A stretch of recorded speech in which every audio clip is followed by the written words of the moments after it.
OEM original tank and a 70-gallon tank that's going to go in it. So yeah, twice as big. We're at 330. See that there, but now we're at 659 miles to empty.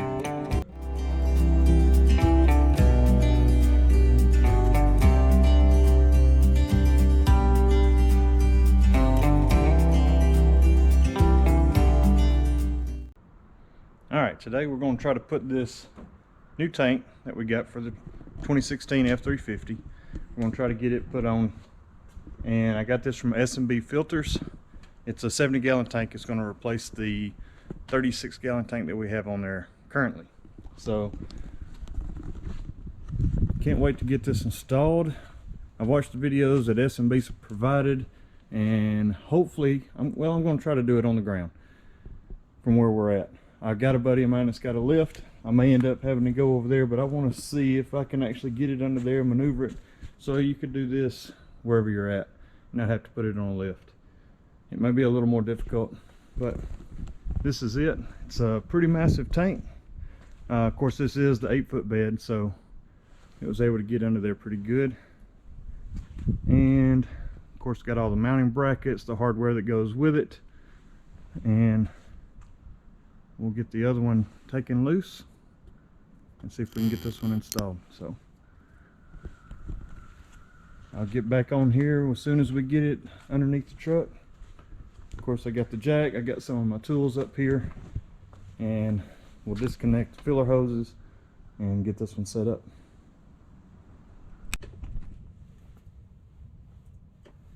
Okay, so under the truck we do have, of course, you have the skid plate that's on here. It has several places where those attach on the outside and underneath there, front and back, and then of course on the other side. So we're going to take some of those loose, see if we can get those out and drop the skid plate off.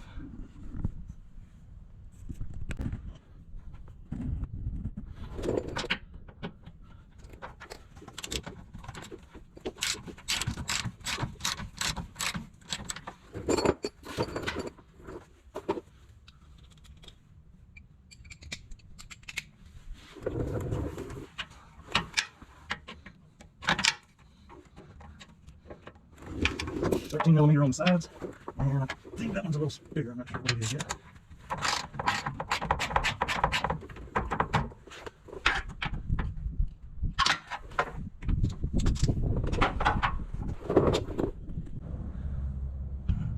I know it's kind of difficult to see, but there's 2 bolts at the forward part of the tank. Those are 15mm. 2 bolts at the rear of the tank. Those are 15mm. And then you have 2 bolts on the other side, front and rear, that are 13mm. And once those are loose, the skid plate should be loose. So we'll see if we can lower it down here.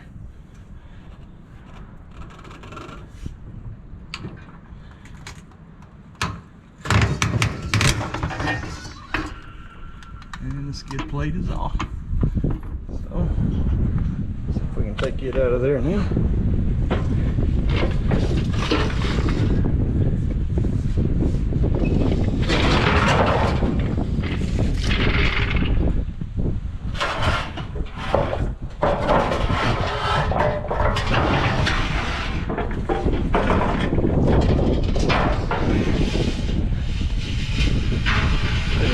Understanding of what there were 2 bolts, 13mm bolts that went up to the frame there, 1 13mm bolt there, had 2 13mm bolts there. Those are 15, I'm sorry, that's 13, and this one here was 2 15mm bolts went to the frame. So that's what's there. Now they say after you put this other tank on there, because it's so much bigger, actually 3 inches lower, you're not able to use the skid plate. I like the skid plate being on there.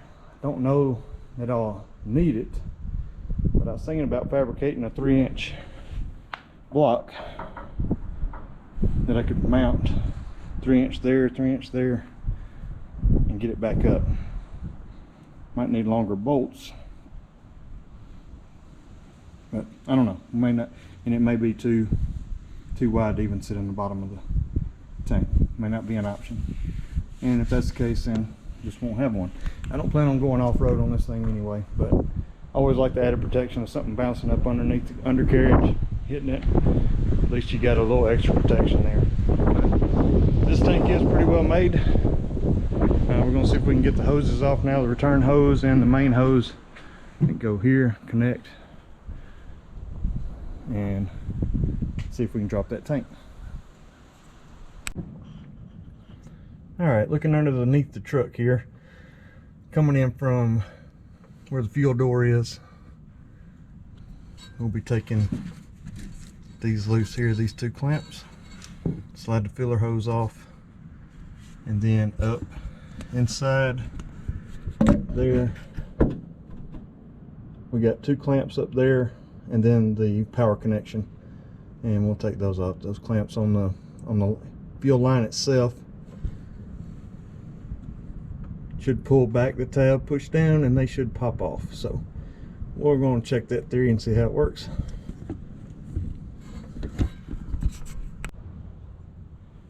Okay, we got all the clamps, the rear clamp and front clamp completely removed. Got the bolts out of the middle clamp. Only thing holding it on is that board there, but it's free and clear. Got one of the fuel line clamps off, but just sitting up in there like that, it's hard to get to the other one. So I'm going to take the filler neck hoses off. I got them loose, take them loose, and then we'll drop it down just a little bit so I can get my hands up in there a little better. Take the other fuel line off, and then get to the power supply to it, and then we'll take that loose, and then should be able to just drop it down. But we're going to lower it down just a little bit so we can get to it.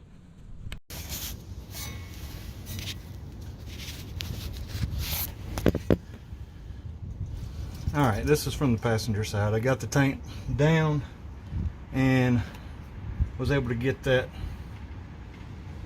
all the hoses disconnected and the wire disconnected.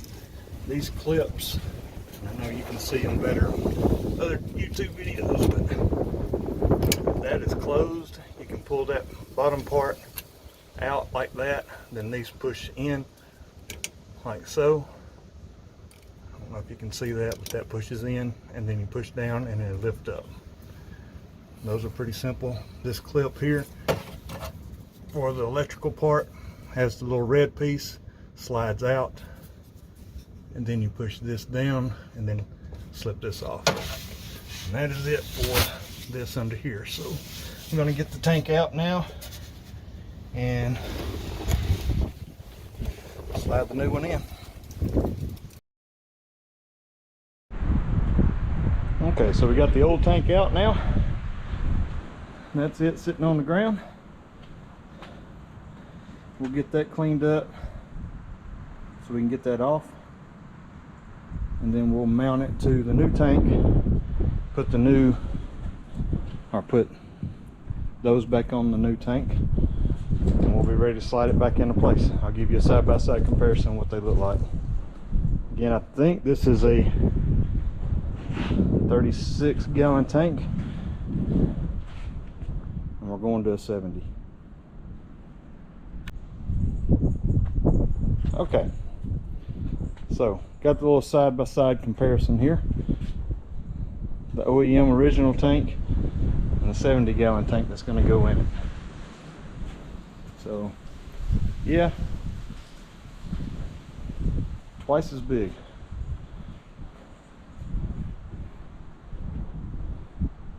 Now all we got to do is get it put back together.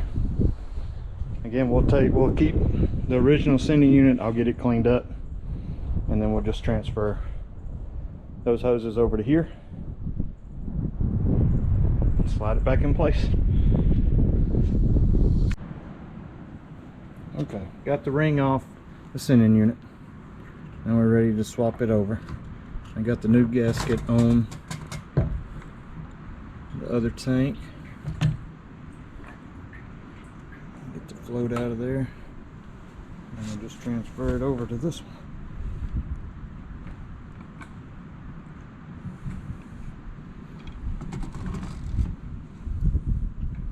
sure everything goes on just like it came off. That tab lines up with the arrow. And we will get her put back on. Just like so. Alright.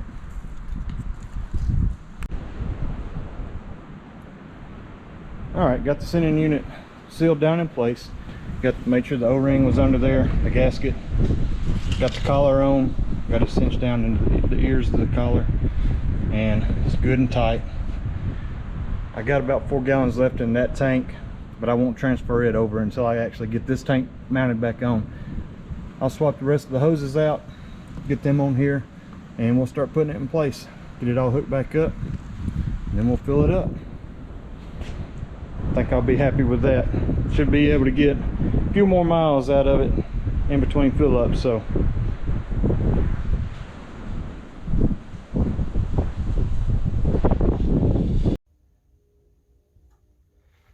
okay, I wanted to give a little update under here. The clip that goes to the fuel pump itself has a red tab on it there. When it's on, it's like that. And you just push that over and then squeeze this down here like so, and then it pulls off that.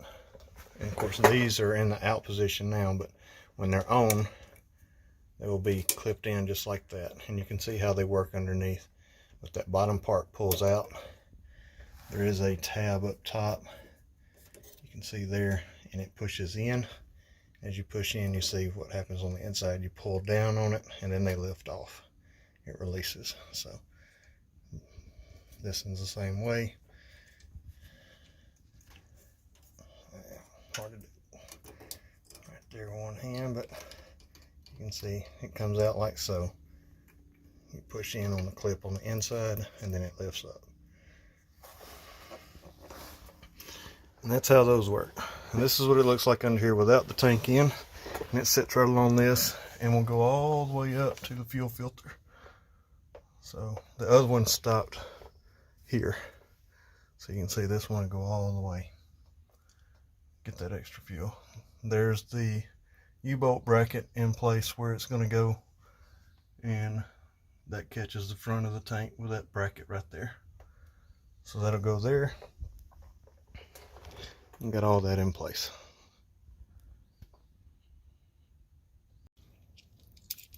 Okay, looking under the truck here, I got the 70-gallon tank installed, got it up, got the rear hanger in place. It went on fairly easy. This middle hanger lined up right, everything was good on it. I'm having trouble with the front hanger. It's hanging down right there. I don't have it attached to the other side, but I was having trouble with it matching up and catching that. It's only coming to about the bottom right in there of that. So I'm not sure what I'm going to do on that. I'm going to get the front, got the U-bolt in. I forgot to actually put it in until after I got the tank up. So I was able to slide it forward up top and then it dropped down in place. I didn't have to move anything, take anything off, move any bolts or anything like that, and it just slid right down in place. I did use a crowbar just to get enough space on the side that it had a little wiggle room in there, and it dropped right down in. You can see it goes right into there, matches up, and this is the hanger that goes on it. It matches up right under that, hooks into that, and then hooks into the U-bolt, and then tightens up. So I'm gonna get those on and then see if that helps me alleviate the problem here. What I'm having trouble is it's hitting the bump stops there, so it won't go up any higher. And I need about at least ½ an inch, maybe more, to get it to line up to that bolt hole. But we'll get this on and see if maybe that helps pull that tank up a little more and get everything in place. There isn't anything above it. It hits actually the bump stops on the upper portion, as you can see, that run across. The tank hits that where it's supposed to. There's nothing between them. But we'll get it all in place and see what we got. I may have to add a section to that just to get it to tie in, but we'll see. Okay, got it to fit. Just got to tighten everything down. The bump stop is not supposed to be on there. For those of you that saw that the first time I got to that point and said the bump stop, it was resting against that and everything looked good. Yeah, that's what was keeping it from going all the way up. So took that bump stop off right there, and it slid right up into place. Now everything lines up. Got it in place. Gonna tighten it up. Got everything hooked up, and we'll put some fuel in it. Should be ready to go. And waiting on the Easy Link to show up. So as soon as it gets here, I'll show you how I hook that up and get it programmed so the truck recognizes it has a 70-gallon tank instead of the 36. So, yep. Sitting on the ground, did not put it on the lift. Worked out pretty good. Could have jacked the truck up just a little bit so I could get under the tank, because this tank does sit a little lower, about 3 inches lower than the other one. And I wasn't able to roll under it, so I had to roll all the way to the back of the truck or all the way to the front to get underneath the tank to get to the other side, or just walk around. But it's a lot of getting up and down if you do that. So, yep. That's it sitting in there, and I'll show you a picture of it further back in just a second. Okay, got it all put on, tightened up, and you can kind of see it from here. It does hang down just a little bit lower, but I believe it will be perfectly fine. All right, so we got the auto agent to reprogram the truck. We'll pull up the app here, and this will plug in there.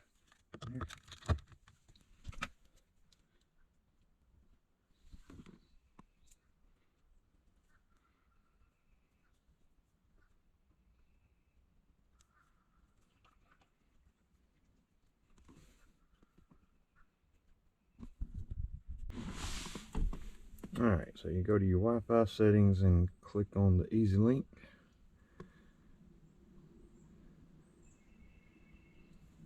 And it's connected to that.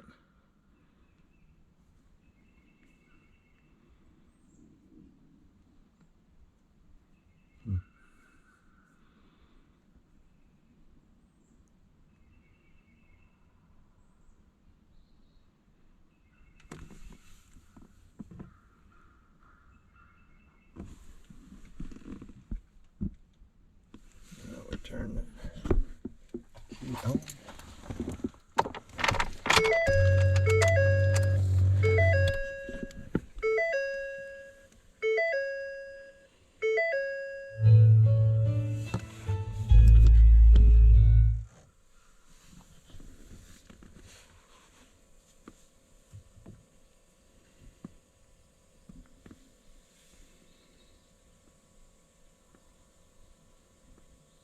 Alright, so we are connected.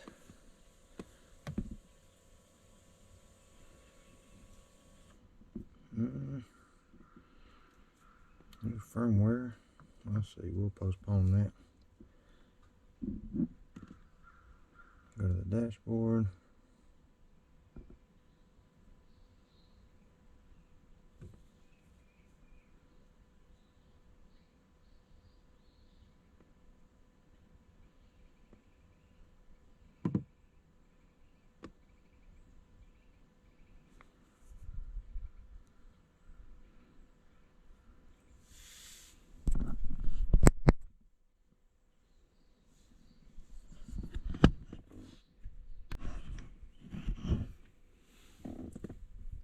Okay, so we go to our vehicle from the 3 dashes and go down to functions and calibrate fuel tank volume.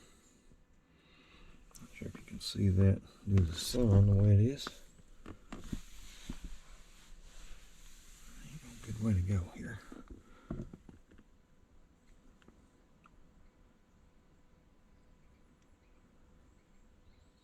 And we hit the run. We want to change that from 26 to 70. And submit.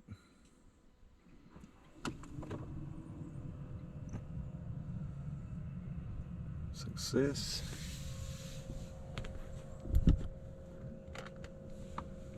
And I'll look here economy. We were at 330. You can see that there, but now we're at 659 miles to empty. So I would say that is a success. And again, we got the tank under it. You can see it does drop down just a little bit lower. I don't think there's going to be any major clearance issues with that. I'm real happy with the process of how that went on.